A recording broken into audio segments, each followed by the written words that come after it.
Good evening बच्चों। आज हम अपना प्रश्न संग्रह 5.2 का तीसरा सवाल हल करेंगे। हमारा तीसरा सवाल क्या है? त्रिभुज की माध्यिकाओं पर आधारित है। मैंने आपको बताया था कि जो त्रिभुज की माध्यिका होती है वो संगामी होती है, पहला चीज़। दूसरी चीज़ मैंने आपसे बताया था, त्रिभुज की माध्यिका जो होती है वो अपनी सम्मुख भुजा को समद्विभाजित करती है, मतलब कि जहाँ पे वो प्रतिच्छेदित करती है वो उस भुजा का मध्य बिंदु होता है। तीसरी चीज़, जब वो माध्यिकाएं एक दूसरे को प्रतिच्छेदित करती हैं तो वो जो अनुपात होता है वो 2:1 के अनुपात में माध्यिकाएं एक दूसरे को विभाजित करती हैं। तो आज हमारा जो प्रश्न संग्रह 5.2 का तीसरा सवाल है वो हमारा इसी पे आधारित है कि कोई त्रिभुज हमें दिया गया है और उस त्रिभुज की माध्यिकाएं दी गई हैं और हमें बताया गया है कि इनका एक माध्यिका का माप ज्ञात करना है। तो हम कैसे ज्ञात करेंगे? तो इसी नियम का हम उपयोग करेंगे कि त्रिभुज की जो माध्यिकाएं होती हैं, पहली चीज़ वो संगामी है और एक दूसरे को 2:1 के अनुपात में विभाजित करती हैं। तो बस इसी नियम का उपयोग करके हमारा ये सवाल हल हो जाएगा। तो चलिए हम देखते हैं कि हमारा 5.2 का तीसरा सवाल कैसा है और उसे कैसे हल करना है। तो जो मेरा सवाल है वो है कि आकृति में, क्या है मेरा तीसरा सवाल? आकृति में बिंदु G जो है वो त्रिभुज DEF की माध्यिकाओं का संगमन बिंदु है। तो हमको एक चीज मिल गई, संगमन बिंदु।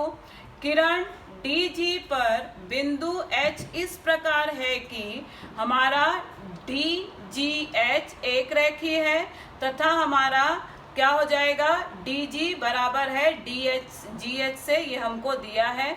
हमें क्या सिद्ध करना है? सिद्ध करो कि चतुर्भुज GHFH समांतर चतुर्भुज है। ये कौन सा चतुर्भुज है? GEHF समांतर चतुर्भुज सिद्ध करना है। अब हम पहले देख लेते हैं कि हमें क्या दिया है और कैसे हम हल करेंगे। हमें क्या दिया है? एक त्रिभुज दत्त दिया है कि त्रिभुज DEF, इसमें बिंदु जो G है माध्यिकाओं का संगमन बिंदु है। इसका मतलब DM जो होगी मेरी माध्यिका होगी, तो हमको आकृति में बिंदु M नहीं दिया है, तो हम रचना करेंगे इसकी कि हम बिंदु M लेंगे जो कि EF का मध्य बिंदु होगा। तो ये चीज़ हम रचना में ले लेंगे। और हमें क्या दिया है कि G जो है इनका संगमन बिंदु है। अब माध्यिकाएं कौन कौन सी हैं? हमारी EG जो है इसको भी आगे बढ़ाएंगे, ये भी माध्यिका है। FG जो है ये भी माध्यिका का एक पार्ट है और मेरा DM जो है ये माध्यिका है। तो जो G है इनका तीनों माध्यिकाओं का संगमन बिंदु है। अब हमें क्या करना है कि ये जो चतुर्भुज बन रहा है, ये चतुर्भुज कैसे बना कि हमारा ये रेखा हमने और आगे तक बढ़ाई, किसको? DG को और आगे H तक बढ़ाया। और कैसे बढ़ाया कि मेरा जितना माप DH का है, DG का है, उतना ही GH का होगा। मतलब DG सर्वांगसम है GH से हमको दिया गया है। हमें क्या बोला है? इस चतुर्भुज को समांतर चतुर्भुज सिद्ध करो। अब इस चतुर्भुज को समांतर चतुर्भुज सिद्ध करना है तो सबसे पहले हम क्या करेंगे कि ये अगर माध्यिका है तो ये हमारा क्या है? माध्यिका का संगमन बिंदु है, तो 2:1 के अनुपात में विभाजित करती है। इसका मतलब मेरा जो DG बटे GM होगा वो 2/1 होगा। तो अगर मैं इसको हल करूंगी तो मुझे मिलेगा कि DG जो होगा मेरा वो 2GM के बराबर होगा। फिर उसके बाद हमको क्या दिया है कि मेरा DG बराबर है GH के, इसका उपयोग करूंगी और मैं हल करूंगी तो मुझे ये चतुर्भुज समांतर चतुर्भुज मिल जाएगा। कैसे मिलेगा? जब मैं हल करूंगी तो मेरा GM बराबर हो जाएगा MH से और मेरा EM बराबर है FM से। अब EM बराबर FM क्यों है ये मुझे सिद्ध करने की ज़रूरत नहीं है, क्योंकि मेरी जो DM है माध्यिका है, इसका मतलब M जो है EF का मध्य बिंदु है। तो ये मुझे अपने आप मिल गया है। बस मुझे सिद्ध करना है कि GM बराबर है MH से, ये हम सिद्ध करेंगे। तो इसका मतलब क्या हो गया? विकर्ण एक दूसरे को समद्विभाजित कर रहे हैं। तो जिस चतुर्भुज के विकर्ण एक दूसरे को समद्विभाजित करते हैं वो समांतर चतुर्भुज होता है। इसलिए मेरा ये जो चतुर्भुज होगा वो समांतर चतुर्भुज होगा, हमारा सिद्ध हो जाएगा। तो चलिए हम देखते हैं इसे कैसे हमने हल किया है। हमने दत्त लिया है त्रिभुज DEF में बिंदु G माध्यिकाओं का संगमन बिंदु है। और क्या दिया है, तथा हमारा DG बराबर है GH से हमको दिया है। हमें सिद्ध क्या करना है, चतुर्भुज GEHF समांतर चतुर्भुज है, ये हमें सिद्ध करना है। मैंने आपसे बताया कि बिंदु M नहीं दिया, इसलिए हम रचना कर रहे हैं। हमने रचना की, बिंदु D से खींची गई माध्यिका EF को बिंदु M पर प्रतिच्छेदित करती है। तो ये मैंने बिंदु M लिया है अपनी तरफ से रचना करके।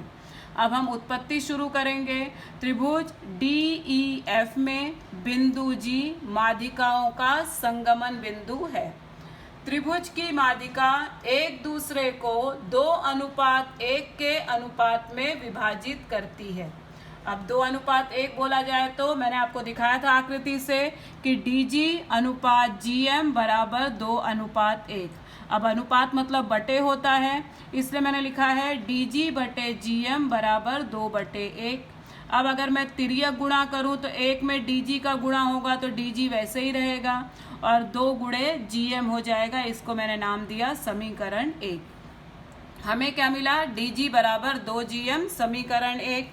दूसरा हमें दत्त में दिया है DG बराबर है GH, दत्त हमारा ऐसा है।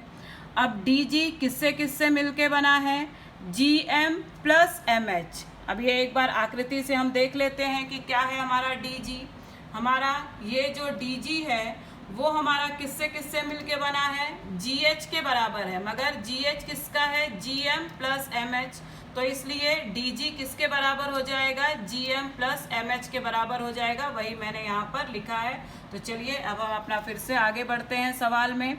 DG बराबर GM प्लस MH, इसकी जगह पे मैंने लिखा है तो GMH एक रेखीय हैं। तो अब मैं यहाँ पे DG की जगह 2GM लिख सकती हूँ, तो मैंने वही किया है कि DG की जगह लिखा है 2GM बराबर GM प्लस MH। अब यहाँ भी GM है, यहाँ भी GM है, तो GM को एक तरफ लेके जाती हूँ।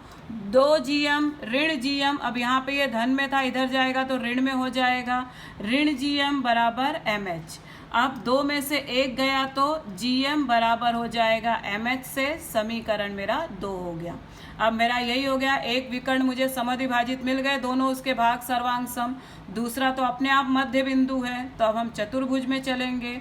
चतुर्भुज GEHF में रेख GM सर्वांग सम रेख HM से, किससे, समीकरण 2 से।